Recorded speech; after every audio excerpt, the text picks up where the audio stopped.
Hello and welcome to Geeks of the Round. We are discussing Marvel Agents of S.H.I.E.L.D. This episode, The Dirty Half Dozen, of course, reunites the Season 1 folks all in one great adventure. I'm your host, Matt Moore, and let's introduce the panel. First off, we have the men in charge, the head in IC, Deano Jackson. How you doing, Deano? The head in IC. It's like you got to go acronym or say it out. It's like you can't do both. But yeah, it's like this episode was a lot of fun. I was really excited about it because, of course, this is the last episode of Agents of S.H.I.E.L.D. leading up to Avengers Age of Ultron. So this is the last kind of setup storyline for it, and it was really fun to see. Wait, Age of Ultron's coming up? Someone should have told me. I know, right? Next, we have Charles. How you doing, Charles? I am doing awesome, and this episode of Agents of S.H.I.E.L.D. was probably one of the best of the season. And I gotta ask, in this particular episode, did they take pointers from Daredevil and John Wick because of that shootout scene? Huh, I was wondering that too. Yeah, because I mean, seriously, man, that reminded me of the fight scene choreography of Daredevil. Yeah, same here. And a little bit of John Wick. Yeah. I've never seen John Wick, so I'll take your word for it. Wow. Next, we have Isaiah Mullins. We'll skip him. And then last but not least, no, just kidding. Isaiah Mullins, how you doing, Isaiah? I'm doing great. I personally love this episode, which is a lot of good build-up for Age of Ultron, which is, woof, there's a lot of stuff going on. A lot. Absolutely. And last but certainly not least, Lurad, who's only the last person because he happens to be the newest person on the panel. Good evening. Best tie-in ever. All right. I like this tie-in better than the Winter Soldier tie-in. Same here. Really? Okay. Granted, Winter Soldier tie-in was great because it made the story flow, but this tie-in was way better. Yeah. All right. With respect to with respect to Lurad, I have to disagree because I think that I think that the Winter Soldier tie-in was far better because of like it had an episode that led into it and it had an aftermath episode, which I thought was great, and I thought the build up to Winter Soldier was amazing. However, this tie-in for Age of Ultron it was cool. I got like goosebumps and I was jumping up and down, going like, "Oh, I'm so excited!" But then it seemed to be. Like you said, for Winter Soldier, it was great, but this was great, but it could have been better, and it could have been more focused throughout the entire episode. I mean, that is true. The whole tie-in is the tie-in all happened in the last 5 minutes. The tie-in was the last 5 minutes of the episode, which was great because I've already seen Ultron, so it explained what happened. I was lucky enough to get I knew someone who had an extra ticket to a screening, so I went and watched it. So watching the first... You knew a guy who knows a guy. Yeah. So I saw the beginning of Ultron, which made this tie-in spectacular. And also, to be fair to Luran, I also have to agree with Luran as well, is that the tie-in was more building towards... We didn't know until the very, very end. I was like, oh, wait, you're doing build-up because we didn't know what was going on. The writing was just so... It was just so cryptic, Luke. And we'll talk about the details of that. We'll talk about the details on that, what actually happened at the end of the hangout, because you know that those were the very last moments. So let's start from the beginning. Of course, we have Coulson coming into the bus, getting back on the bus, and his confrontation with Gonzalez, which was quite easy. Like there wasn't a whole lot of tension. There was a little tension, but there wasn't a whole lot of tension. Yeah, fucking Gonzalez is like. I mean, every time I see him, it's like he just fucking pisses me off. God damn it, Damo. It's like every time he shows up, it's just I'm a scared little bitch. I don't like things I don't understand. You have secrets. And then Coulson's like, yeah, you got the secret down there. What are you talking about? It's like, oh, so Coulson having secrets bad, Right. you having secrets good. Right. Got you. You hypocritical son of a bitch. Oh, there's a lot of hypocrites. There's a lot of hypocrites. He's playing a very hypocritical role because he did not vote shit in Battlestar Galactica. His word was final. And here he's like, we're a democracy. We vote everything. Fuck your voting system. That's just boring. And also to add to this, like there was a lot of hypocrisy, a lot of hypocrisy in this whole episode. We can clearly see with how Gonzalez and his shield is doing things with the whole putting it to a vote and having it as a democracy. Yeah, that shit don't work with an organization like Shield. It does not work at all. You have to have a proper structure of command and rank, and you can't have it all put to a vote because that just creates so many problems. It overcomplicates things when sometimes things need to get done. Can I just point out, I just recently rewatched Captain America, and mostly to verify a couple pieces of information. One of those pieces of information was the group in which is in charge of S.H.I.E.L.D. They voted everything in. Remember that group run by Robert Redford's character? No, they had someone who made the executive day-to-day decisions, but they could override him. It was an oversight committee. It was an oversight committee, is what it was. Well, back to Winter Soldier. I mean, we see how well that voting process worked because Fury just did whatever the hell he wanted to do anyway. But he was right. He had to act fast. They're like, oh, we should vote. No, fuck that shit. We need to act fast now. Yeah, let's take it into account. Yes, it was an oversight committee, but Fury had to run shit by them. Fury wanted to pause Project Insight, and he had to ask for permission to do so. Obviously, he was in charge, but he wasn't really in charge. Yeah, but he also ignored things from them as like whenever he seen fit. It's like I remember that was an actual line in the movie that it's like they had made this decision and Nick Fury's like yes, but because it was a dumbass decision, I've elected to ignore it. Right, and pretty then much. proceeded to ignore it. Right. No, and I completely agree. My only point is that S.H.I.E.L.D. ran by votes before as well, before all of this went down. But this is a new concept.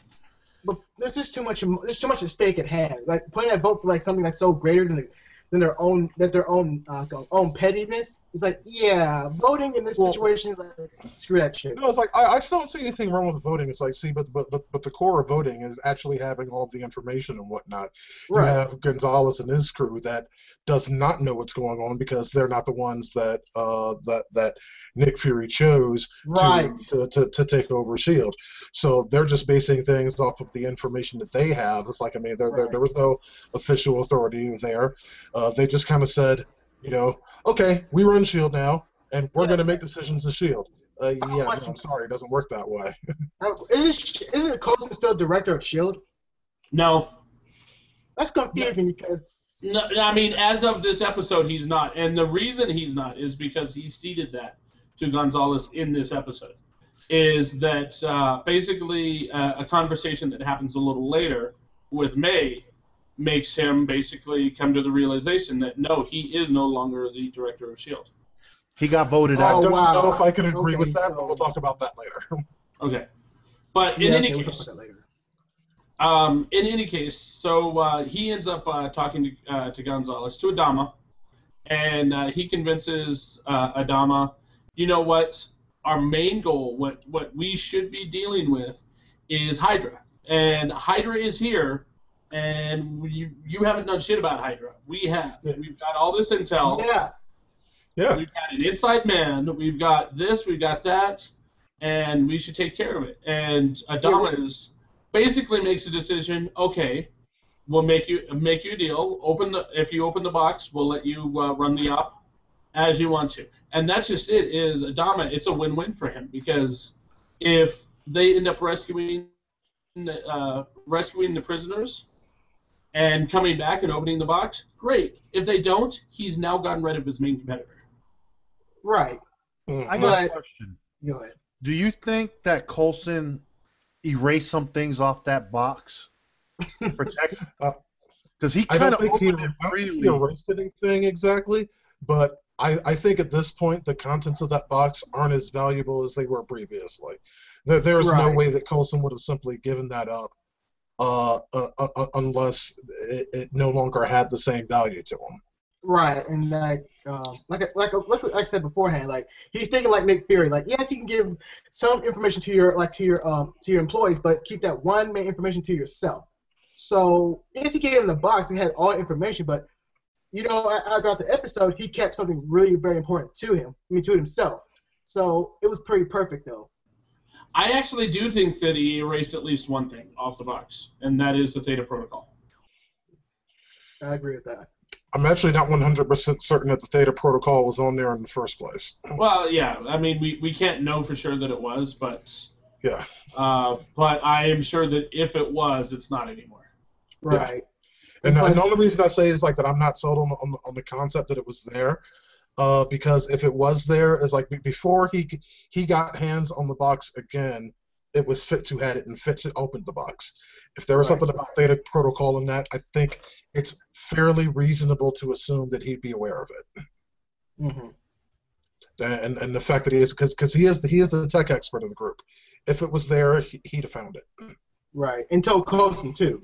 So it's a win-win for Coulson, not for Adamas or whatever his fucking name is. He has no win in this. He's being played by Coulson easily. He doesn't even know it. So at about the same time, Sky and Cal and Yayan, her, like girl from Dollhouse. Sky. Yeah, Sky's mom. Yeah, Frankenstein. Yes, they're all having a conversation, and then Sky's all like, yeah, I want to save these people, and they're like, no, don't do that, and she does it anyway. Well, no, it was because of Raina. Raina was actually a big part of it. Yeah, but Raina was probably lying straight out. I don't think so, because her visions are actually coming to truth. Yes, that her visions have come true. However, I don't know that the fact that she had that vision, quote unquote, and it worked out that way, does not mean the other. Because she might not have had that vision. She might have just straight out lied. Said, you know what? Yeah, Sky's going to go do this, and she's going to be the hero, and someone's going to try and shoot her in the head, and she's going to dodge it. Like, Raina could say that shit, and Sky would be like, oh, okay, that means I'm invincible on this trip. And then, that's all Raina has to do. So no one should trust Raina. That's true, too. You shouldn't trust her. You shouldn't trust her, right? You shouldn't really trust her. Yeah, because Raina is, as always, she's in this for Raina. Right. That is one thing that we've always been able to count on her character, since the only thing we knew about her is that she was the girl in the flower dress. She looks out for herself above all. She's very clever, too. She's very clever. That is possibly the best line in the show, was Sky referring to Raina's powers as, I thought you could just capture rings. She said, I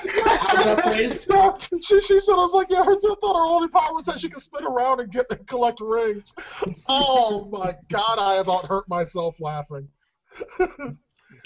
It's like, I mean, you have to be kind of old school to get that Sonic the Hedgehog reference, but right. I just started cracking up. I laughed so much that I actually had to rewind that scene because I missed the rest of what happened. Because I was just like, damn. That was a good comeback. I mean, wow. It was like, damn, that hurt me. For real. Yeah, quick, somebody get some ice for that burn. Yeah. I know, right? Oh, my goodness. Ooh. So basically, everybody combines, is on the bus, and then Sky shows up to make it an even half dozen. But previous to that, we end up having a conversation between Fitz and Simmons, where Simmons basically makes her intentions known to just, straight out execute Ward. Yeah. And for Simmons, that's pretty fucking hardcore. That's dark. That's dark as hell. I mean, just straight up is like, I want to kill this motherfucker. You want to help me kill this motherfucker? Because he thought she was joking at first. It's like, yeah, dude, no, he She's really not. No, she was playing. No, she was hanging to him with HYDRA. Like, yeah, HYDRA got me infected, so I'm gonna kill motherfuckers too. So, yeah. No, I don't know if it was like a HYDRA effect so much as just what he influence. did to her. It's like an influence. The whole fact that No, they were not really. dumped by Ward changed Gemma. Well, that's just it. Is you've got you got to wonder, like, does Gemma see Fitz as being the same Fitz that she worked with last year, like, or did she just effectively think that Ward killed her partner? Well, at least effectively. Well, she still think Ward is a HYDRA agent, so it's hard to say. Yeah, everyone seems to think Ward's a HYDRA agent, which, I mean, of course he's not. He's not. Like, it's so obvious. Like, he's not. Well, it's like, I mean, we've had this conversation before. It's like, I mean, Ward was never really truly HYDRA, ever. Never. Right. Not at any single point in history was that man HYDRA. He was loyal to fucking, what's his name? Garrett. No, not himself. Yeah, Garrett. He was loyal to Garrett. Oh, that's true. The first clairvoyant. And I say the first because we now have a new one. Yeah. Oh, and if they actually, oh God, if they actually make reference to that and call it that, it's like I'm gonna quit. I'm done with the show. No. Done with the show. Done with the entire MCU. I'm done. I think they kind of have to though. No, they don't. Yes, they do. Yeah. She fits every single qualification. She works for herself just like what's his face did. She actually can see shit. She's not just predicting based on how people act. I mean, yeah, I think that she will probably end up going by the clairvoyant. Yeah, that's kind of where I'm at too. But I'm not saying you're wrong. You're right, and it's making a lot of sense. It's just the truth hurts. It does. I hope it doesn't happen. I hope it doesn't come for wishing. Like, oh God damn it, I hate you, Matt. Let me see what else. So yeah, Bobby and Hunter are not talking. Hunter and Mac are. That's a little later. Let me see. The group gets together. A reunion. Don't forget about the little reunion. And I lost my place. I'm having a brain fart. Someone help me. Well, speaking of Bobby, we've actually seen this in the last few episodes that while at first, she was very kind of gung-ho on this real S.H.I.E.L.D. thing, we've seen, particularly in this episode, but even over the course of the past several episodes, that she's really starting to question Gonzalez and perhaps starting to realize that as wrong as she thought that Coulson was, maybe Gonzalez isn't doing this shit right either. Right. Because she's asking a lot more questions than she was at first. At first, it was like just all, it was like I'm doing this and I'm gonna lie to everyone around me because this is what's up. But now that things have kind of played out, I think she's starting to see that this plan was not the best one. Right. I mean, I think what really nailed that home for her is when Agent Dipshit tried to shoot Skye when they went for it at Bruce Banner's old place. Yeah, it's like, you're so smart. That is so smart to shoot. No, in fact, she's very fucking dangerous. Like, that's a good job. That opened her no, it's like, it wasn't that, Isaiah. It's like, I mean, you're not thinking this through. You're like doing the Isaiah thing. Here, actually think for a second. Watch this. Wow. What's going on here is Isaiah thing.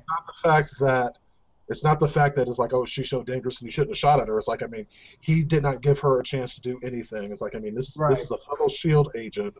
A partner, a colleague, and his first response was to shoot. That was response number one, and that does not sit well with Bobby. Right. Also, this real S.H.I.E.L.D. doesn't really think of Coulson's team as, let's be honest here, as real S.H.I.E.L.D. agents, because they still think like Coulson's still this guy. They still think Skye's X, Y, and Z. It's like they still think they're upper. They still think they're like above everyone else. So I don't think regardless of how he thought, he was thinking like the cops: shoot first, ask questions later. Pretty much. Pretty much. I have a quote for you, just because this reminded me of it. This is actually a quote from Firefly. You were truthful, Black in Town. These are tough times. A man can get a job. He might not look too close at what the job is, but a man learns all the details of a situation like ours. Well, then he has a choice. That's basically Bobby's situation here. Is now that I he's know the exact that came from the train job. Yes. Bobby has seen how Coulson is and how he treats everyone like family, and now that she really sees the situation and how it is, she's got a choice. Right. Which I liked a lot too. I really liked how she was questioning Gonzalez, all his plans and orders. Like, you're willing to risk Coulson and his team on this thing you don't really believe or you think there's a hunch. It's like, really, dude, you're not thinking that they're still agents. You're just thinking as this other guy. You're kind of an asshole, which he really was. You know, Adama is thinking that he can control powered people.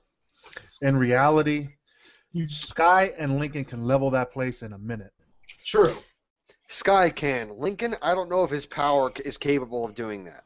Lincoln's power is capable of electrocuting people. Yeah, he could fry everything in that building. Yeah, I think he could do it. But it's like real quick. It's like I wanted to step back and just talk about something that we kind of glossed over, something that I feel is kind of important because if you remember, Sky was having a conversation with, you know what? Fuck it, I'm calling her Sierra. Sierra was talking to her daughter. Dollhouse reference for those that didn't get it. But the whole reason that they didn't come out and do this whole public thing of this is my daughter was that there were other powers at play and she didn't feel that Sky would be safe. But now thanks to Cal and his very limited understanding of anger management, that Pandora's box is kind of open. So I'm kind of wondering what kind of fallout that's going to cause from the rest of the Inhumans now that they know the Inhumans and the Inhuman potentials, because as I'm understanding it, again, someone correct me if I'm wrong, but the majority of the people here have not actually gone through Terrigenesis yet. Is that correct? Okay. That is, yes. Yeah, that's correct. And that's actually the major thing is that because there's this whole process of going through Terrigenesis and whatnot. The fact that I was like, first off, there's this person here, and she skipped through all that process. All right, fine, they might have accepted that.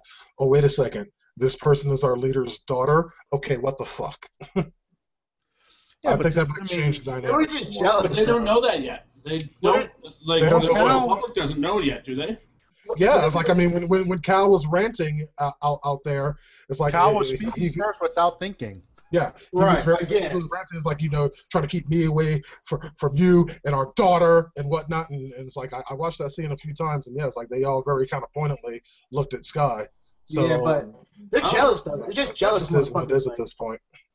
Well, they're jealous. Well, yeah, of course they're jealous, but I just wonder, I'm curious as to what the fallout will be. I'm sorry, Charles, I didn't. Go ahead, man. Well, no, I was just going to say that for future reference and everybody here, since I'm the guy that pretty much remembers the names of all the characters, Sky's mother's name is... Sierra, like I said. That was spot on. Perfect timing on that one.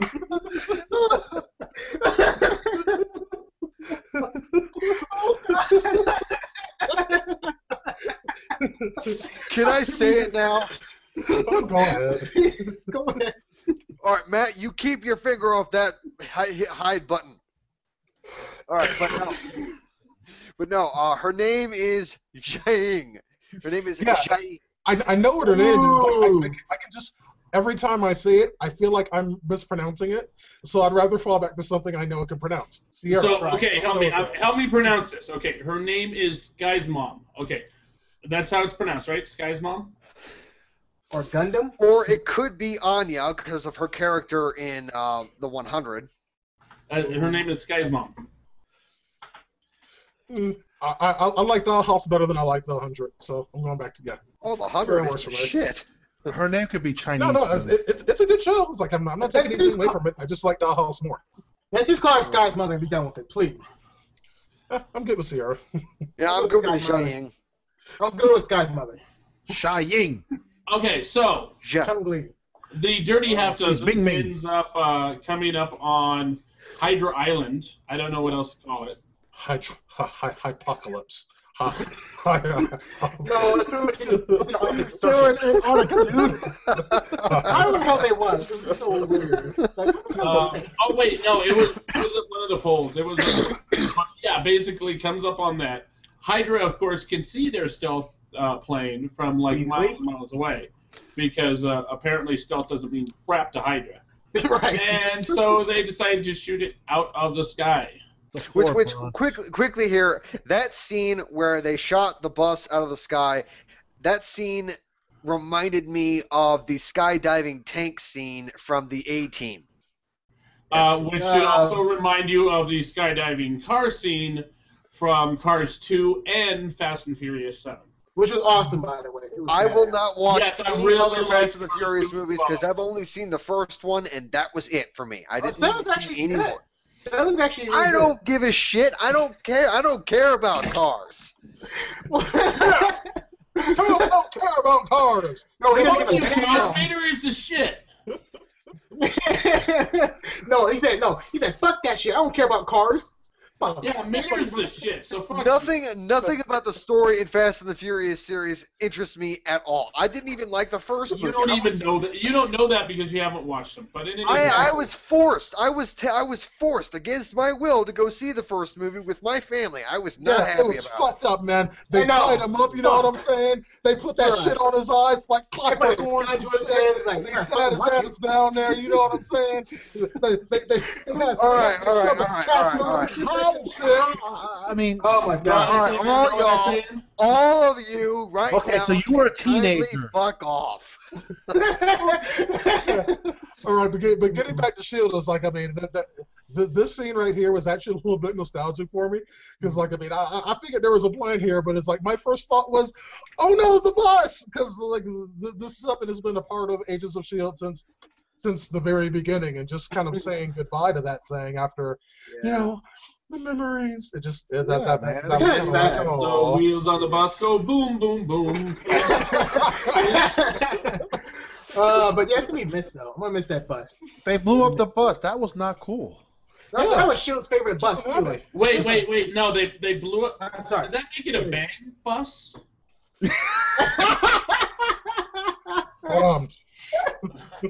He actually went there. It's Matt. I don't understand why that's surprising. Yeah. That's right, but wow. So they end up basically dropping a Quinjet. The entire that entire trip, they decided to land, straight the fuck down, and barely survive that. Whatever the breed. Then they assault the place, and they avoided the one thing that would have really pissed me off. If they had broken through that door and they'd come out not wearing Arctic jackets, I would have been pissed. Yeah. But they did. They had the Arctic jackets, got rid of the Arctic jackets, and then, of course, they were wearing their suits that make them look either very manly or very feminine. Yeah, pretty much like gotta love the tight spandex, the athletic gear, and all that. Dangerous. Exactly. They all came out of that bitch wearing like Lululemon and shit. You did not like their Nike underwear armor? on the outside, like brightly colored underwear on the outside. He said Nike armor. It was Nike armor. You didn't see the check in the fucking collar? Yeah. I'm sorry, I didn't notice this. It actually was. If it wasn't Nike armor, it looked a hell of a lot like it. Yeah, that was some bootleg Nike job shit. They had basically. But man, it was so cool. It was a badass scene. How they just pretty much rushed in there like some gangbusters, start kicking all types of ass. It was really cool. But yeah, specifically Sky, of course. Sky ends up using her power once, which if I were Sky, I'd be using that shit left and right. It'd be like blam, blam, blam, blam. Yeah, I've totally been through that. It's like, okay, there's a wall here I don't like. I know what to do. And she's like, it's like that shit would have turned into fucking Red Faction, y'all. Boom. Like, I mean, just been blowing up, burning holes and everything. Shit would have been coming down. It's like, fucking Gonzalez talking about it's like, oh, we'll send in jets to destroy the HYDRA base. I'm standing right here. Right. Yeah. She's the most dangerous What jet do you think I need? Right.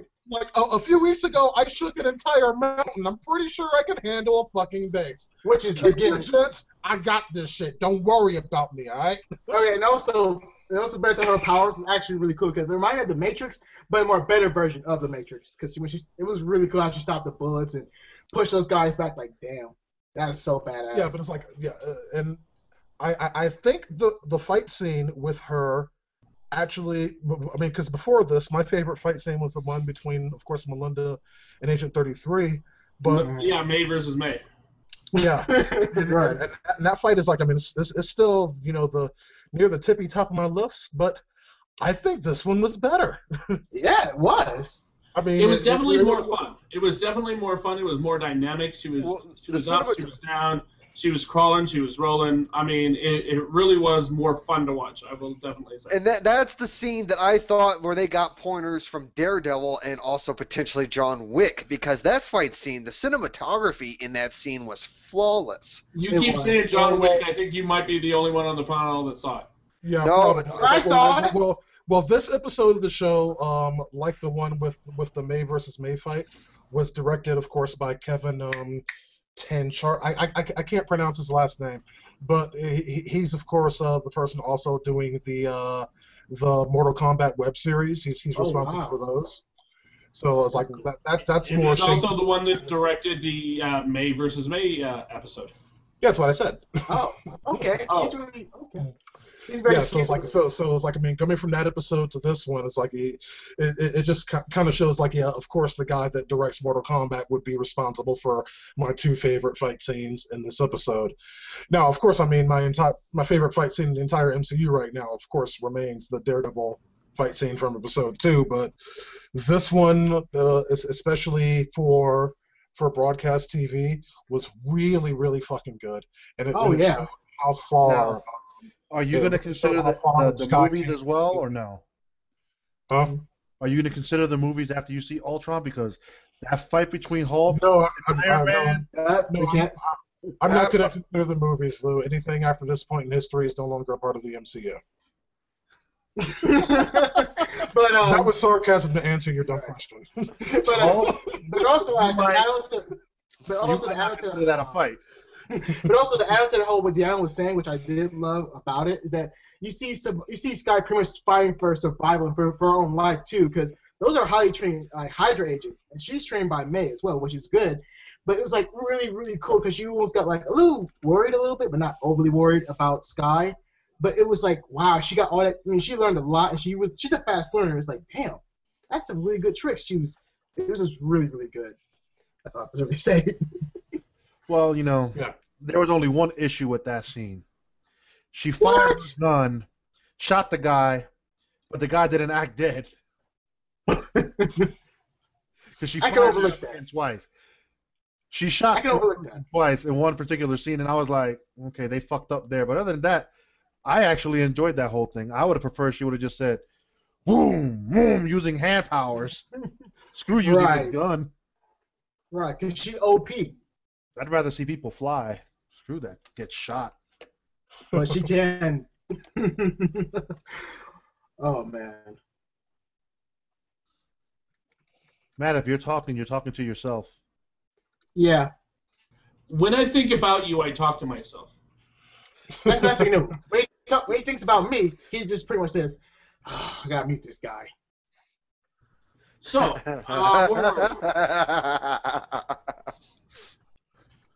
okay, so we also have Simmons. Simmons was trying to kill Ward. Of course, Bakshi got in the way and ended up dying as well. Yeah. By the way, Andy, if you end up watching this, I'm so very sorry that your man crush is dead. I didn't like that scene, though. You know, honestly, I did. I watched that scene. I was laughing. It was funny, but I didn't like it because... No, I thought it was good because of the fact that it had Ward with the choice.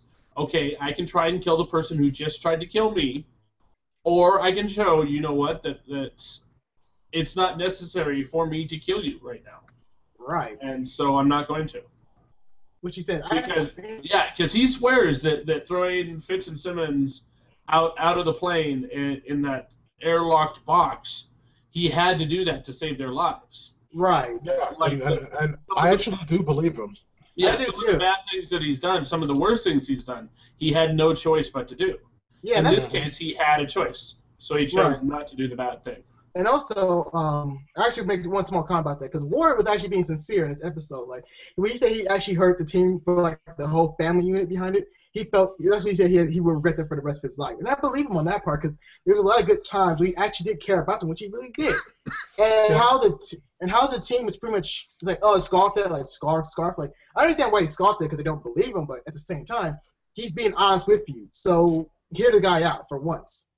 I was like, I see where he's coming from, and I also think that he was being serious, but what he did is going to take a hell of a lot longer to forgive than that. And I do like it, after he made his whole little speech talking about the elephant in the room, and there was that small moment of silence, and Sky's like, yeah, I should have shot you in the face, and everyone's like, yeah, that should have happened, yes. Like that from everyone. It feels like, okay, guys, can we please get back on the mission now? Fuck me.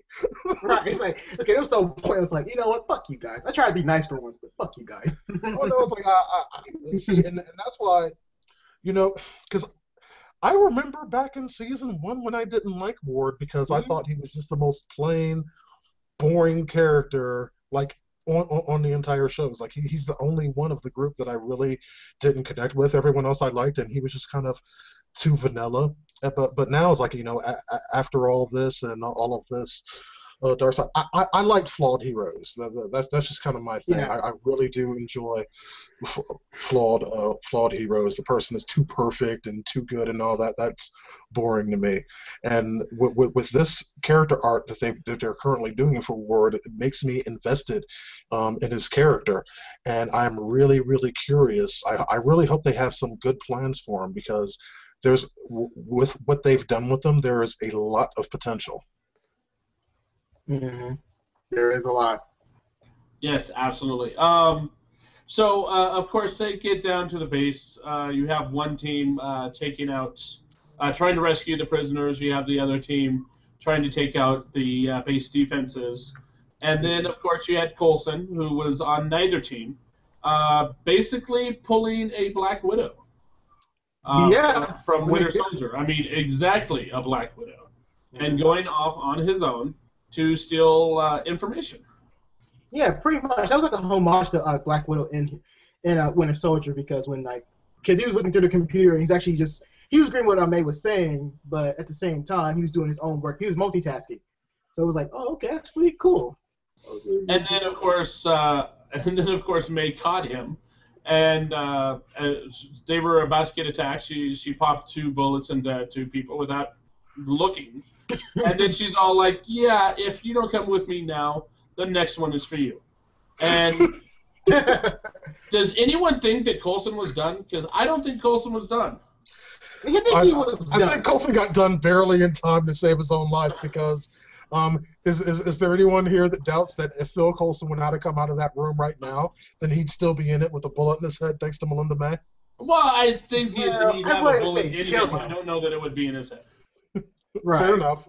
But she'd have absolutely shot him. Oh, yeah, absolutely. Yeah, but I was surprised we didn't talk about May's own reaction. What was before the whole they went into the facility of HYDRA that she was pretty much said Coulson was lying to her about all these secrets and everything. I was like, really? Yes. Really? Yeah, she was pissed. She was pissed that Coulson was hiding these things from her. But that's kind of stupid because you was working with Nick Fury behind his back. And No. She was mad. She's mainly mad at the fact that he was seeing her husband, ex-husband, behind her back. Yes. Whoa. Okay. Compared to Nick Fury. No. Get in a relationship, break up with somebody, and still stay friends. If that person's it ain't gonna fly. Bullshit. I have to call bullshit on that. I mean, you're right in that is what her thinking is. Yeah. You're absolutely right in what that thinking is. But that thinking is still flawed because of the fact that at no point, even though he was not telling Melinda May the truth, at no point was she doing things that were actively against her best interests. Right. Where she was doing that to him. She was reporting his like everything he was doing to Fury. Right. Uh-huh. But she didn't see it that way. She didn't. It's like I'm not saying you're wrong. You're absolutely correct. I'm just saying from her perspective, she did not see it that way. Yep. She saw it as women see things in a different light. And the opinions of Lou, Isaiah. The opinions of Lou, Isaiah, and possibly Charles are not reflecting those of I didn't say that. Around LLC. Yeah. See, this is all I said nothing. That's why I said possibly, Charles. That's why. This is not a male-female thing. This is not a male-female thing. Anybody doing anything has their own reasons for doing it. It's like from the outside looking in, they might see it differently. You know, coming at from a third perspective. But the majority of people have their own reasons for doing shit. I understand. But so like that's not even a female thing. But I'm not saying the whole gender thing. I'm talking about like the whole persona behind. Like Nick Fury brought Coulson back to life, and remember Coulson was going through a lot of things in his life, but no one was actually explaining things to him, and so he was lost as pretty much the deer in headlights. Like, what is wrong with me? What is wrong with me? He goes to May, like, what is wrong with me? And she doesn't really say shit to him until the very end. And Nick Fury knows this as well. It's like, so you work with Nick Fury, and you know what's been going on with me, but you don't tell me shit. And he needed help from a psychiatrist that he could trust, which is her ex-husband. It's like, so this is not really bothering when I need to talk to someone about my own issues. So she can pretty much go fuck herself. Yeah, I don't get that. Why does he have to tell her that he is seeing a shrink if it's her ex-husband? Because it's her ex-husband. Ex-husband. Not current husband. It doesn't matter. It's her ex. She has a certain bond with Phil, and she doesn't, you know, the fact that he's seeing her ex is what's bothering her. Oh, wow. That is so... Oh, I'm sorry for her own... her own feelings.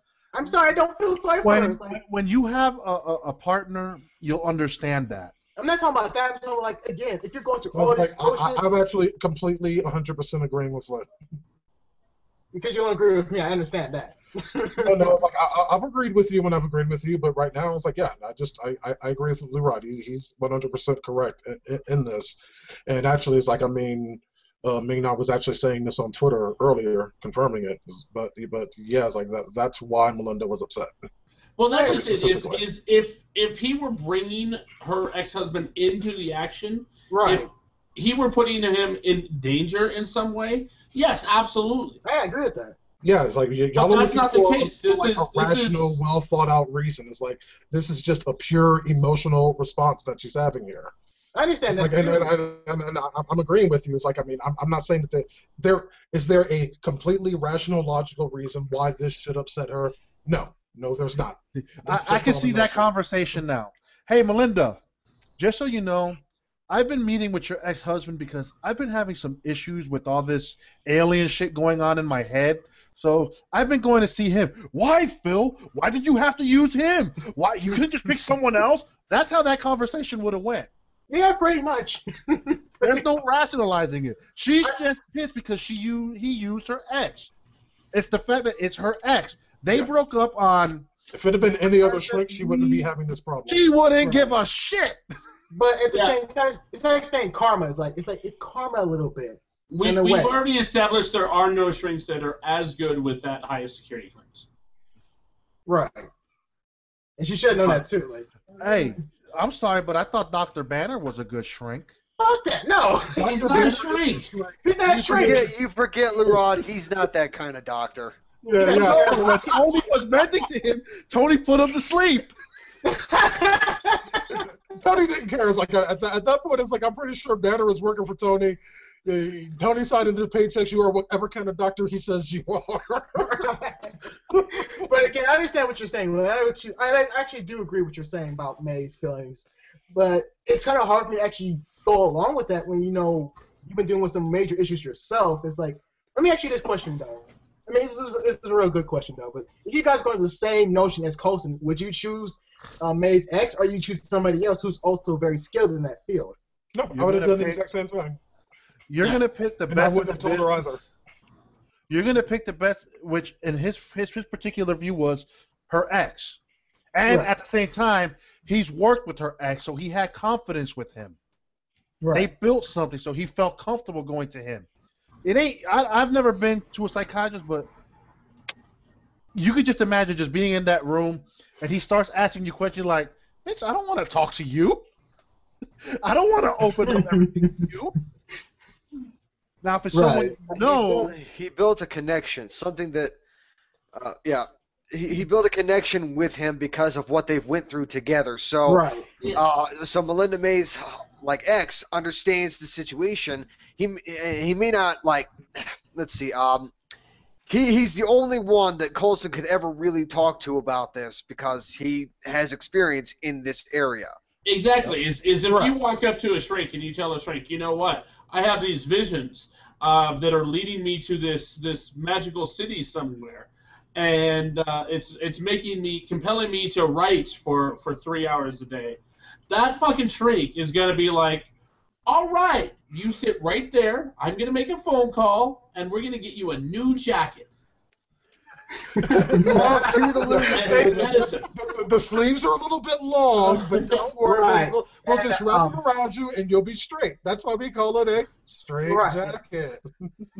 And also, to end this off completely, is that Coulson invented the whole situation where he actually gave people the same question, like, how are you feeling? But because they invented the whole alien experiment themselves. So he knows it already. He done it. He was on the other side of the table. So that's why he can't really go to the people he's close. He goes to someone who's actually private about everything. So, again, I understand what everyone's feelings. All right. So now that we've talked this particular subject to death. Yeah. Basically. Oh, sorry, Matt, that it wasn't enjoyable for you. No, it was. It's just we've said everything on it we possibly could have. Yeah, we don't have a lot of time left. Then basically they end up taking over the base. Coulson gets his information. They get the fuck out of Dodge, and Coulson gets the location of Loki's scepter, which is kind of exciting because we haven't seen Loki's scepter in a couple movies now. Yep. And we know that it currently has the Mind Gem, which, of course, Thanos wants. Very, very much so. Now, interesting thing is I've been doing a little bit of research myself. The word theta has a bunch of different meanings in the Greek. Refers to the number 9, refers to actually the planet Earth, but also refers to death. Yes. So, I want to know if anyone, well, given that information, I want people to think about, maybe for the wild speculation, whether the Theta Project has anything to do directly with Thanos.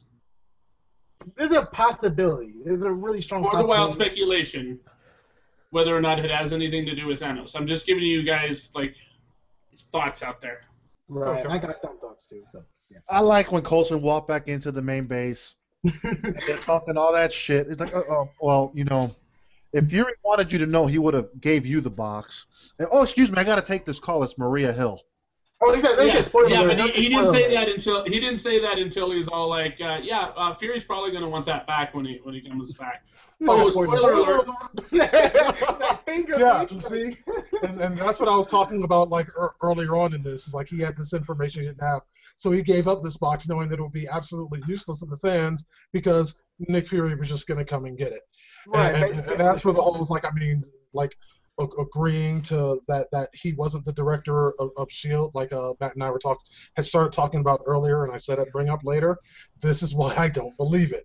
Because, that was all planned in his head. It's like, okay, you're happy that Nick will be back for it. In the meantime, I got this thing as Maria Hill to do, and you are not invited, and I will see you later.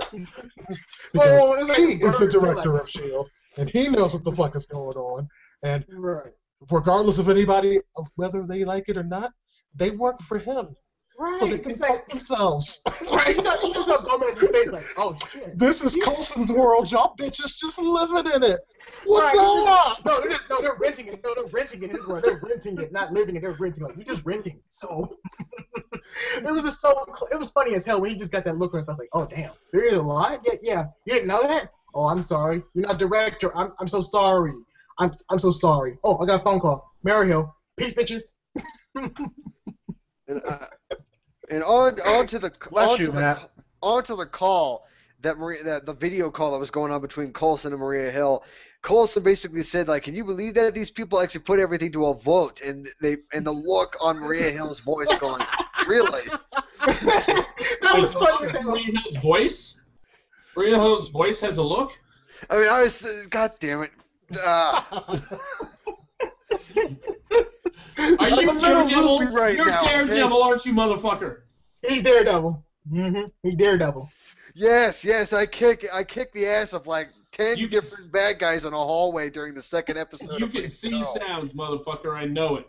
Oh, it's Sixth Sense though. It's a Sixth Sense. No. Well, that's how it was in the Ben Affleck movie. I don't remember it. I don't remember it.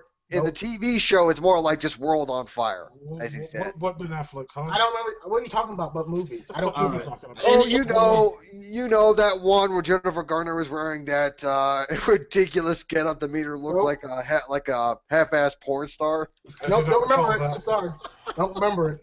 What are you talking about, Whedon? I have no recollection of what you're talking about. I don't know what you're talking about. All right. I'm not going to mute Deano, but so. Let's see. So yeah, he basically talks to Maria Hill and says, he doesn't know about the Theta Protocol, and on that note, we should call the Avengers. Yeah. Like let them know what's going on. Yeah, it's like, and it's got me curious because like the second she asked about the Theta Protocol, is it ready? His immediate response is like, yep, it is. It's time to send them in. So I'm wondering if the Theta Protocol was that thing that he very specifically went to that HYDRA-based port to recover. I wonder if that might be it. It could be the whole scepter. That they were looking for that. Maybe so. Well, I think we're gonna find out whatever the Theta Protocol is in Age of Ultron, and then we'll have our answers. But also, he did mention robot. No. It was on Reyna. Yeah. yeah. Reyna with her visions of the YouTube trailers I've been seeing for half a year now. There are robots and a giant green beast, and he throws a car on another giant robot. And this is another fucking Pinocchio come from. I'm sitting there like, yes, Reyna, I have YouTube too. Fuck off. Yes. Here's the thing, though. Here's the thing I want to. It's gonna be really interesting about her whole powers of quote unquote seeing the future. Does she see more than just that? Can she see even further down the road of the Marvel Cinematic Universe? Like, can she see Thanos? Can she see anyone else? I was just wondering. Okay. Now, are we? What I'm gonna have for dinner in a week? Yeah. Are we in speculation territory now? Not quite. That's kind of why I wanted to wrap other things up. Is we still have. Some other things such as Dr. List, which is a fucking name, mentions the twins. Mm-hmm. Mentions they figure out that the twins are in the same place where the scepter is. Mm-hmm. So, and we've seen from the previews that the Avengers end up getting the scepter, so do they find the twins? I don't know. You'll have to see that opening sequence. Yep. Okay. Yeah, from what I understand, that is the first thing that happens in the movie. That's what several of the early reviewers have said. Is like, we actually have that article posted up on geeksofaround.com, somewhere in the movie section. That was a while ago. Yeah. We also have the fact that Deathlock has been depowered. Again. So, yeah. But I can't catch a break. I know, right? He's one of the cool black superheroes, and he just gets downgraded again. No, don't worry. So basically, I really liked that leg. That leg was cool. I mean, the first one was kind of iffy, but the second one I was okay with. And fuck, man. Right, because he's black.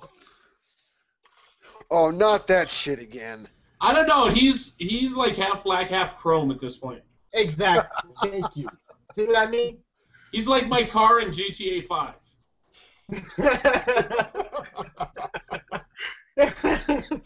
Who's driving it though?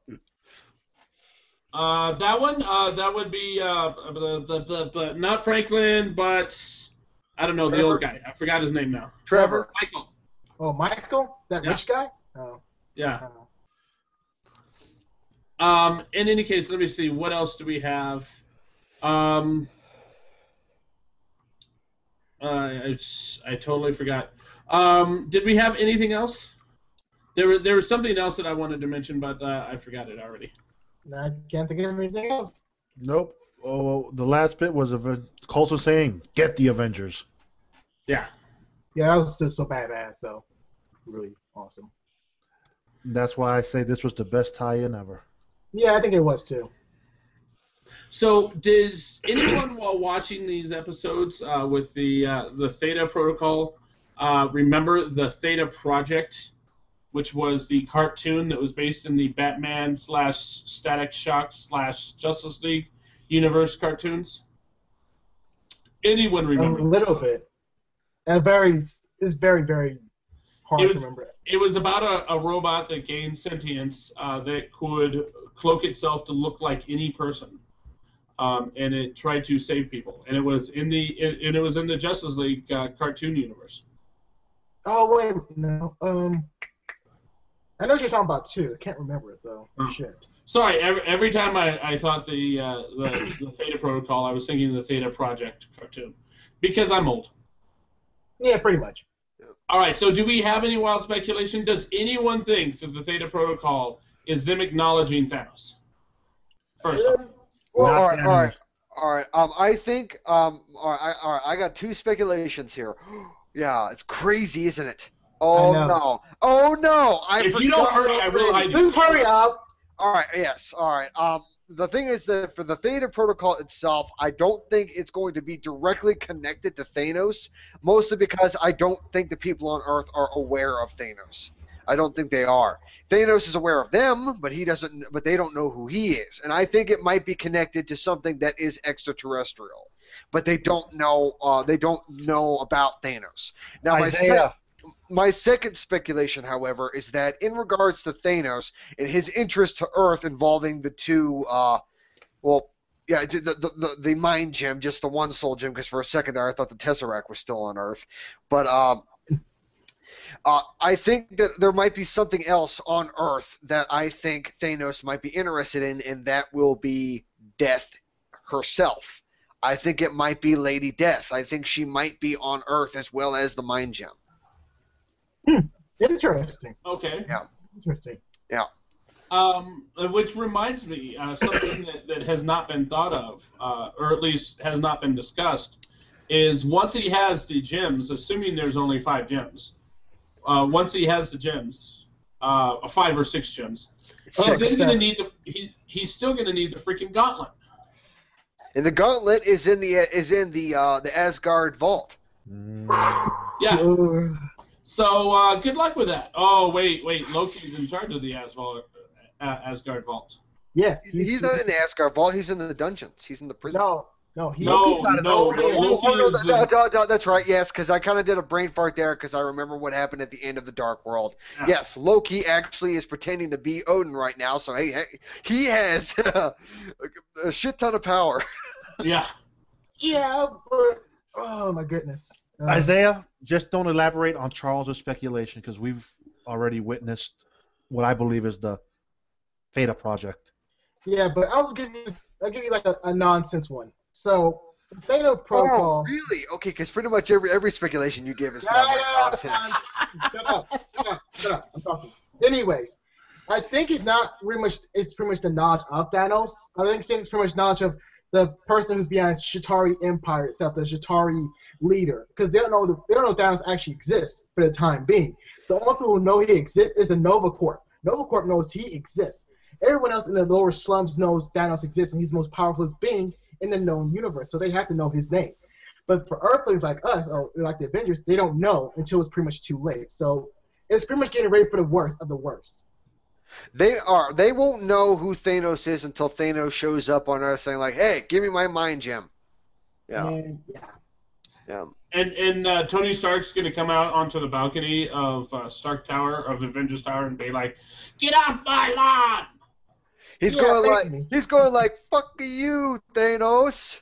He's like, "Have fun." Yeah, keep telling him that he will destroy a lot of shit. I was trying to make him out to be like an old man. Somehow you decided to make him an Italian or a Greek or something. I was actually trying to do a play on words for that whole racist Mario video. Yeah. Okay. Wow. Yeah. Wow. Yeah. Wow. All right. Do we have any other wild speculation? Go ahead, Isaiah. I already said my thing. Oh. How about you, Lou? No, I'll leave it because of what I've already seen.